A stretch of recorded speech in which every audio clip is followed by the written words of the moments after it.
देख रहे हो कृष्ण, संकट की इस कठिन घड़ी में जब तुम्हारा हाथ मेरे हाथ में होना चाहिए था, आज चंद्रावली के हाथ में है। ये सब केवल चंद्रावली को दिए तुम्हारे उस प्रेम के कारण हो रहा है, तभी तो चंद्रावली तुम पर मुझसे अधिक अधिकार जता रही है। वैद्य जी, मेरा कान्हा ठीक तो हो जाएगा ना? आपकी औषधि असर कर रही है ना? शेष गांव वालों से कृष्ण की व्याधि अधिक जटिल और गहन है, इसलिए औषधि अपना प्रभाव नहीं दिखा रही।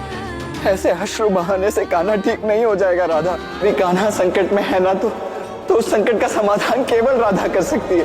ये तुम्हारे प्रेम की परीक्षा है राधा, और बात कान्हा के जीवन की है। बचा लो हमारे कान्हा को। मुझे आपके कहे एक एक शब्द पर पूर्ण विश्वास है। यदि आपका मन कहता है कि राधा ही कृष्ण की रक्षा कर सकती है, तो राधा अपने प्राण देकर भी कृष्ण के प्राण बचाएगी, क्योंकि कृष्ण मुझे प्राण प्रिय है। तुम लौट आई राधा। कहोगे मैं करूंगी, सुनूंगी, समझूंगी। मुझे कोई रास्ता नहीं मिल रहा प्रभु। यदि मेरा प्रेम सच्चा है, यदि मेरे हृदय में कृष्ण के अतिरिक्त और कोई नहीं, तो आपको मुझे रास्ता दिखाना होगा नारायण।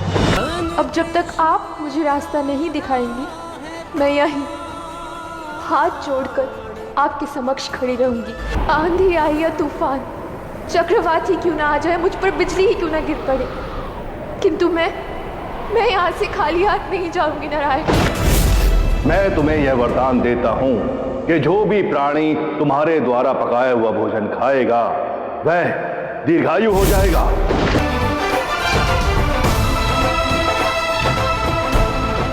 हो जाए कृष्ण, राधा तुम्हारी रक्षा के लिए अवश्य आएगी, सदा आएगी।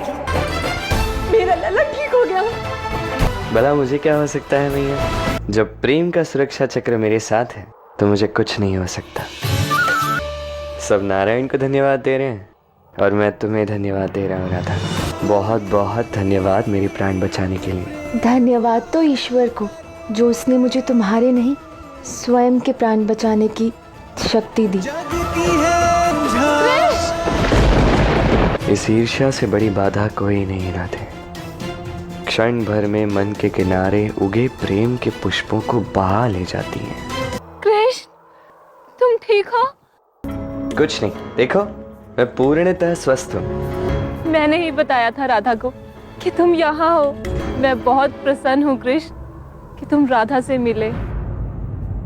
अच्छा, आपने बताया था? फिर तो मेरे प्राण बचाने का आधा श्रेय आपको भी जाता है, या कहूँ संपूर्ण श्रेय आपको जाना चाहिए चंद्रावली, क्योंकि उचित मार्ग दिखाने वाला लक्ष्य तक पहुंचाने वाले से सदा बड़ा होता है। बहुत बहुत धन्यवाद। ये राधा अभी तो ठीक थी, ऐसे अचानक से कैसे बदल गई कान्हा? चमकती हुई चिंगारी कितनी सुंदर लगती है ना दो, किंतु उसमें भीषण अग्नि का बीज होता है। ईर्ष्या की चिंगारी भी कुछ इसी प्रकार, और उससे भड़कने वाली भीषण अग्नि में इस समय राधा जल रही है था, वो भी चरम सीमा पर। ईर्ष्या मुक्ति की ओर अपना दूसरा कदम बढ़ाने का समय आ चुका है। कल महाशिवरात्रि का पावन उत्सव है। हर वर्ष की भांति यमुना तट की माटी से शिवलिंग की स्थापना होगी और उसकी महापूजा होगी। फिर राधा से बात कर लेते हैं। हर वर्ष वही तो शिवलिंग की स्थापना करती है। किंतु आर्य विचार से इस बार ये अवसर हमारे अतिथि वृंदावन को मिलना चाहिए। इस बार स्थापना मेरा कान्हा ही करेगा। समय बहुत कम है, मुझे किसी के सहयोग की आवश्यकता है। यहाँ वृंदावन वासियों के अतिरिक्त कोई और भी है जो हमारा अतिथि है। चंद्रावली। अवश्य कृष्ण। अरे राधा, तुम क्या कर रही हो? तुम्हारे जाने की तैयारी। समय आ गया है कि तुम यहाँ से चली जाओ। किंतु क्यों? मैं तो यहाँ होली तक रुकने आई हूँ राधा।